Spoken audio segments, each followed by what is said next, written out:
The one commodity that is most valuable on this earth is time. Time to love, time to live. From the moment the human body is born, it begins dying. I can live with no responsibility whatsoever. The price I pay is that nothing matters. Or I can reverse it and everything matters. But I have to take the responsibility that's associated with that. And so if your life isn't everything it could be, you could ask yourself, well, what would happen if you just stopped wasting the opportunities that are in front of you? What is death and what is life? What is this thing we call life? What makes life so unique and so beautiful?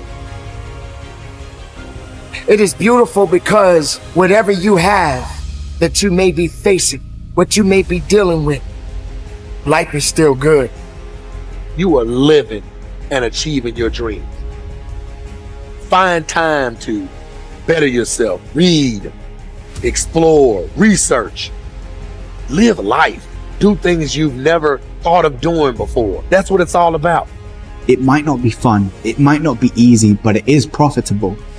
It does give you results. Think about all of the great people that we admire in our society and things that they must have had to go through in order to make it look effortless. And one day you're gonna be great, but you think you got time. You think you got time. AET 3 years from now, 5 years from now. I'm telling you, you deserve to be great now. And not only do you deserve to be great, there's some people in your life. You must be yourself if you want to experience your true purpose in life. If you're different, be different. Be different and do it with pride. If someone doesn't like it, if many people don't like it, who cares? Your life would feel better and richer if you had a goal, you chase that goal, you accomplish some things, you would get this boost of confidence, you get this boost of self-esteem, like whatever it is that you're going to do. Learn from what you've just done, move forward. Learn from what you've just done, move forward. Repeat, repeat, repeat, all the way forward until one day you're going to get to the end of that tunnel and you're going to see the light. You need to take massive action. And if that doesn't work, try something else. If that doesn't work, try something else. Keep going with massive action and you will find the way because it will give you momentum. The time is now. The time is now to express and for people to believe in themselves. The time is now for it to be okay to be great. Listen to me, if you work for it, if you're willing to put in that sweat, that blood and those tears, baby, I'm telling you, you can have what you want, be what you want, do what you want. Are you hearing me? And start now. Start believing, start dreaming, and create the life and the person that you really want to see.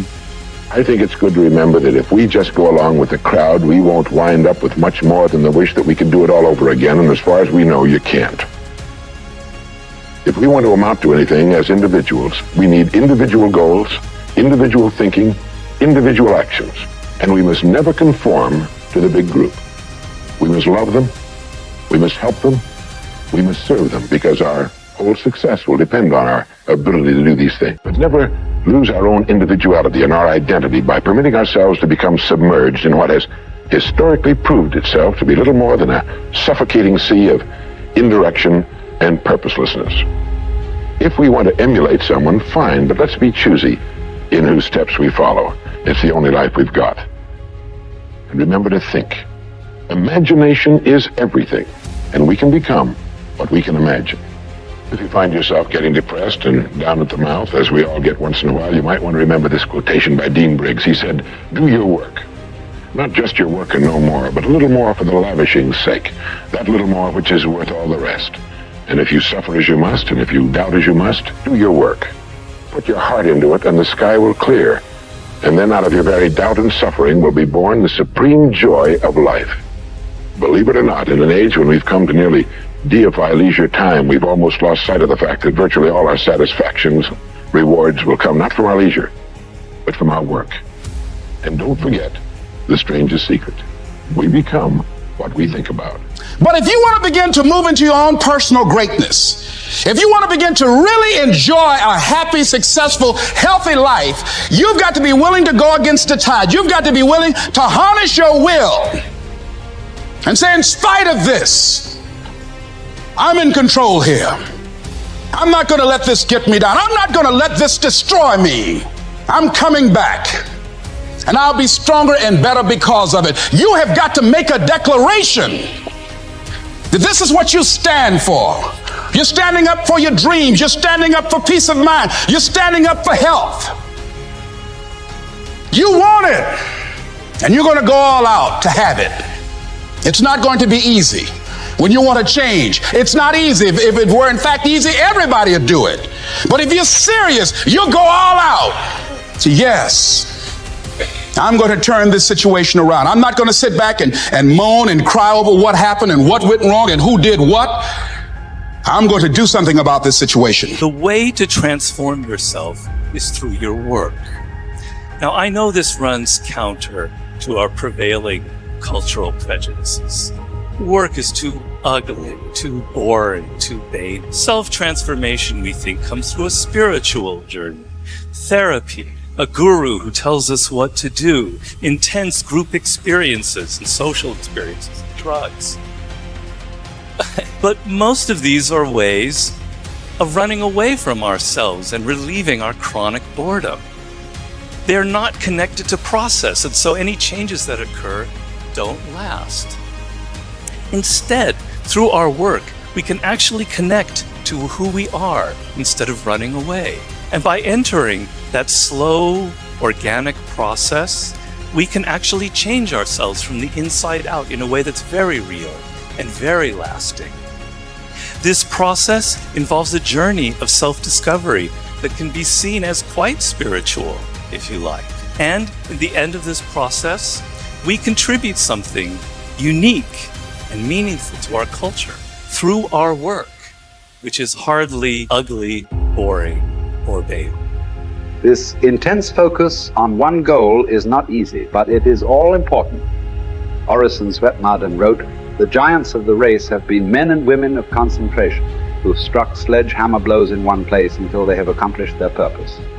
The successful men and women of today are those of one over, mastering idea, one unwavering aim, men and women of single and intense purpose." Marden also said that every great man has become great. Every successful man has succeeded in proportion as he has confined his powers to one particular channel. Single-minded concentration in the direction of your dreams will intensify your desires and increase your emotional drive toward your goal. This intensity of concentration will activate the law of attraction and begin to attract people and opportunities into your life to help you to achieve your goal. The more you think about your goal, the more it will come to dominate and direct your life. The more you think about it, the more rapidly you will move toward it, and it will move toward you. Great men and women are those who absolutely believe that they are put on this earth to do something wonderful with their lives. They have a vision of something greater or better than their current circumstances. Personal greatness means having a sense of destiny and a conviction that your thoughts and your imagination are the only real limits to your possibilities. William James said, compared to what we ought to be, we are only half awake. We are making use of only a small part of our physical and mental resources. Stating the thing broadly, the human individual thus lives far within his limits. He possesses powers of various sorts which he habitually fails to use. The founder of Success magazine, Orison Swett Marden, once said, "There are powers inside of you, which if you could discover and use, would make of you everything you ever dreamed or imagined you could become." In a 5-year study of leaders reported on in his book, Leaders, Warren Bennis discovered that each of them consciously avoided the comfort zone by continuously setting higher goals. They never allowed themselves to become complacent. They lived their lives fully extended, always striving to be and do more. To develop unshakable self-confidence, you need to see yourself and think of yourself as a leader, and to do what leaders do. You need to stretch yourself toward the outermost boundaries of your potential. You need to set goals that draw out of you the very best that is in you. You need to work toward objectives that cause you to feel a sense of mastery and peak performance.